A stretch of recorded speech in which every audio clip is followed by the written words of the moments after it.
Ginisang toge na may sardinas. Hi guys, are you interested in planting, craft making, DIYs, pets, travels, cooking, and healthy lifestyles? Don't forget to subscribe and click the bell button. Hi guys, for today's video, tayo ay magluluto ng ginisang toge na may sardinas. Ayan, ang ating mga sangkap. Meron tayong toge, carrots, bawang at sibuyas, chili flakes, oil, patis, salt and pepper, at saka ang sardinas. Ayan. So, kung gusto niyong matutunan itong recipe na to, antabay lang kayo at panoorin ng buo ang ating recipe at para matutunan nyo kung paano magluto nito. Napakadali at napaka-nutritious ng ating recipe para sa ngayong araw na to. Pero, huwag niyong kalimutan mag-subscribe like at saka mag-share na rin. Thank you! Gupitin natin ang ating mga toge. Ayan, gupitin lang natin ang ating mga toge para hindi sila masyadong mahaba. Yan guys, ganyan lang. Harvestin na natin ang ating toge. Hugasan natin ang ating na-harvest na toge. At ating pinagpuputol-putol na to kasi masyadong mahaba sila. Ayan. Hugasan lang natin.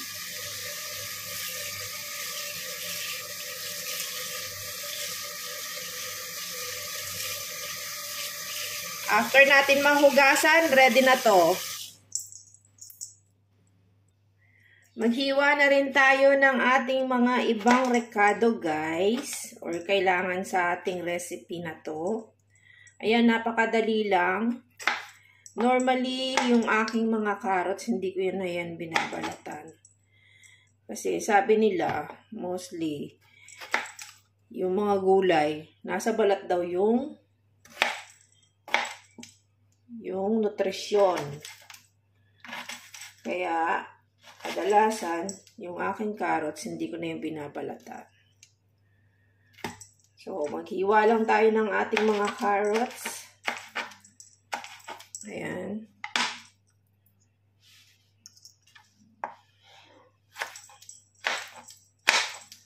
Depende na sa inyo kung gaano kahaba or yung hugis ng inyong mga carrots. Dahil pahaba yung ating mga toge, kaya ganito ang aking gagawin na paghiwa. Ayan guys, malapit na tayong matapos sa ating paghiwa ng ating carrots. At susunod naman yung ating bawang at sibuyas. Ayan, konti na lang. Patapos na tayo. Actually, ito recipe na to guys, pwede nyo rin gamitin, yung kung malilit yung pagkakahiwa ng inyong carrots, pwede rin ninyong gawing lumpia. Lumpia filling ninyo. Ayan. Naubusan na ako ng ating wrapper, kaya yan, gulay na lang siya. Try nyo rin na matutunan magpatubo ng toge guys. Malaki ang matitipid nyo at sigurado pa kayo na malinis. Na walang halong chemical. Ayan. So, bawang naman. Ayan. Maraming bawang, mas masarap. Alam ko, mahal ang mga bilihin dyan sa atin. At dito rin naman. Kahit saan naman mahal ang bilihin. Mas mahal nga lang sa Pilipinas. Yan. Maghihiwa lang tayo ng ating mga... Mas gusto ko kasi siyang pinupukpok guys. Pinipit-pit para lumabas yung konting juice niya. Ayan.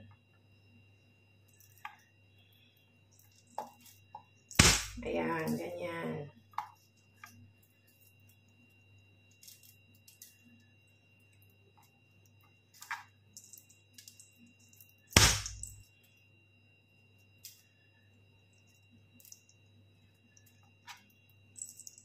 So, hiwain lang muna natin itong mga to.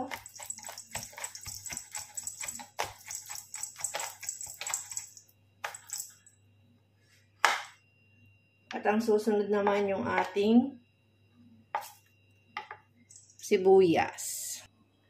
Painit ko lang ang ating paglulutuan at pagkatapos lalagyan lang natin ng mantika. So, tuloy lang natin ang ating paghiwa ng ating mga sangkap. Mainit na yung ating kawali, guys. Lagyan na natin ng cooking oil. Ayan. Yan, okay na yan. At tapusin na natin ang ating panggisa. Para matapos na rin yung ating linuluto. Ayan. Gusto ko kasi maraming bawang para masarap.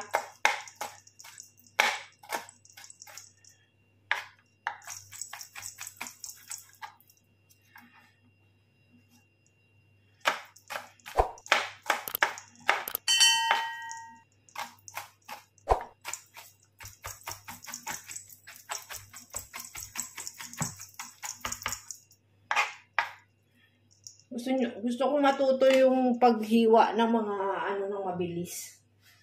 Ng mga sangkap. Gusto kong matutunan yun. Parang sa mga yung mga tunay na chef. Kasi ang bilis nila, 'di ba? Tsaka ang gandang tignan kasi ang gagaling. Pero kailangan aralin yun din. Basta-basta inaaral din nila yun, guys. Kaya, ayan. Okay lang na may konting balat para yung bango niya ay mas manuot.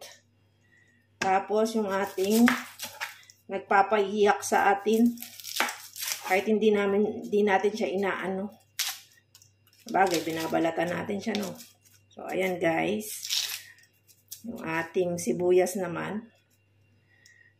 Dapat mabilisan to dahil paiyakin tayo nito eh.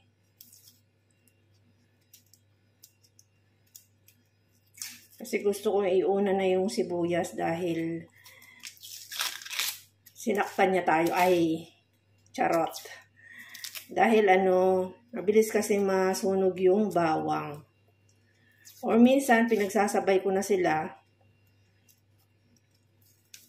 Parang ayaw makasama na itong mga to Gusto nilang ma-expose ng matagal sa camera. Ayan. Tapon lang natin ng konti yun. Tsaka ito.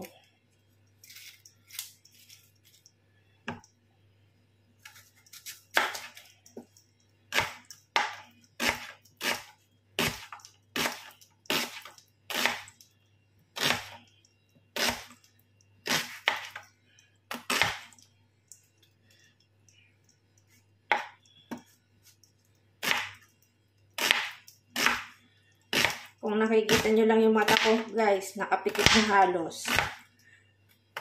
Dahil sa tindi ng sibuyas. Na hindi ko man siya inaano. Ayan, pwede na tayo magluto. Lagay na natin ang ating sibuyas. Ayan.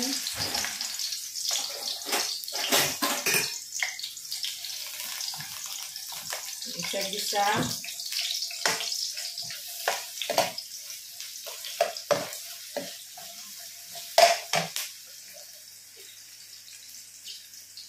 Pag malapit na maluto yung ating sibuyas, bawang naman.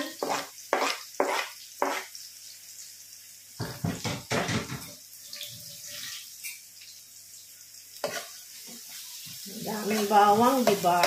Sarap.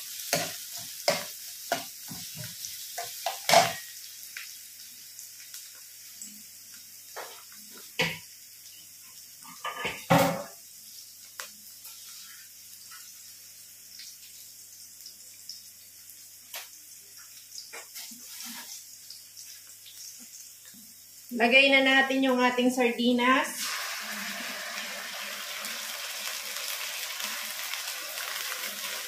Isa lang natin. At hiwa-hiwain natin ng medyo maliit ng konti. Ayan.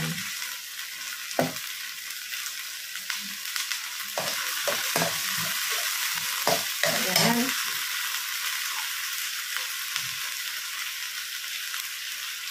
Dahil na mga Pinoy, lagyan ng konting tubig ang lata. Sayang.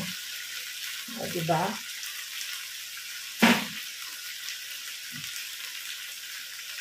Ilagay tayo ng konting patis. Yan.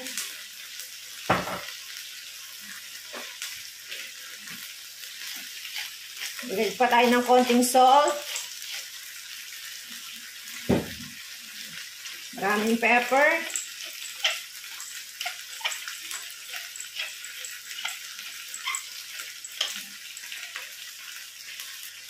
Igisa lang natin ang ating sardinas. Lagyan pa natin ng konting tubig. Ayan.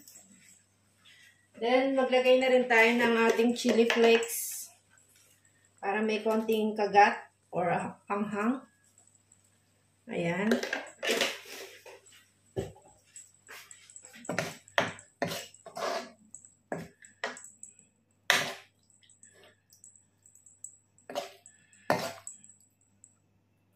Ilagay na natin ang ating carrots.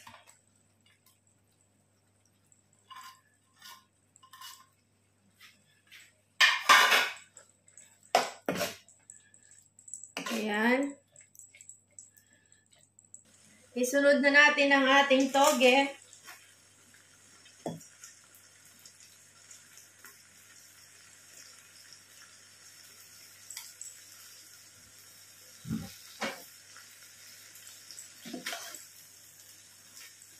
Halo lang natin.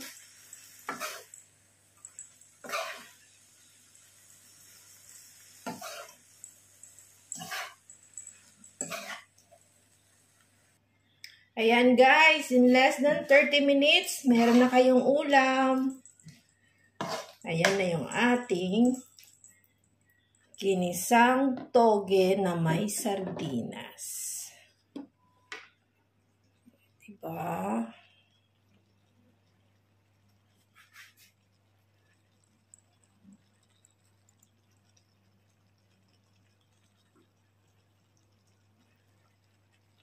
Sana nag-enjoy kayo sa panunood at meron kayong natutunan.